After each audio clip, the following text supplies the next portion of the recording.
തിരിഞ്ഞു നടക്കുന്ന 10, 12, 15 വയസ്സുള്ള പെൺകുട്ടികള്, 10ാം ക്ലാസ്സിലും 9ാം ക്ലാസ്സിലും 8ാം ക്ലാസ്സിലും പഠിക്കുന്ന പെൺകുട്ടികള് ആ സമയങ്ങളിൽ പല സ്ഥലങ്ങളിലും നടക്കുന്നത് കാണുമ്പോ മക്കളെ നിങ്ങൾ എവിടെ പോവുകയാണ്?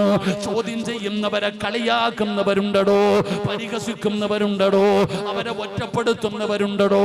എന്റെ പ്രിയപ്പെട്ടവരെ, ഇന്നും നാളെ രാവിലെ പത്രമെടുത്ത് വായിച്ചു നോക്ക്.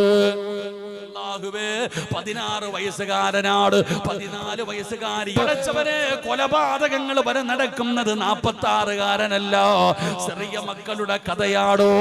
എന്തൊക്കെ വാർത്തകളാ വായിക്കുന്നത്, എന്തൊക്കെ സങ്കടകരമായ വാർത്തകൾ കാണുന്നില്ല. അതുകൊണ്ട് എന്റെ പ്രിയപ്പെട്ടവരോട് പറയുകയാണ്, ലജ്ജ വേണം സഹോദരാ, എല്ലാത്തിനും ഒരു നാണം വേണമടാ ചെറുപ്പക്കാരാ, ഒരു മാന്യത വേണ്ടേ മോന്? നീ ഒരു മുസ്ലിം അല്ലേടാ, നീ ഒരു മുസ്ലിമല്ലേ ചെറുപ്പക്കാരാ? അതുകൊണ്ട് എന്റെ പ്രിയപ്പെട്ടവരോട് പറയുകയാണ്, ജീവിതം ആസ്വദിക്കാനുള്ളതാണ്, അടിച്ചു പൊളിക്കാനുള്ളതാണ് എന്ന് പറഞ്ഞുകൊണ്ട് നടക്കുന്ന യുവത്വമേ, ആരാടാ പറഞ്ഞത് ജീവിതം ആസ്വദിക്കാനുള്ളതാണെന്ന്? ഈ ജീവിതം സുഖിക്കാനുള്ളതാണെന്ന് ആരാ നിന്നോട് പറഞ്ഞു തന്നത്?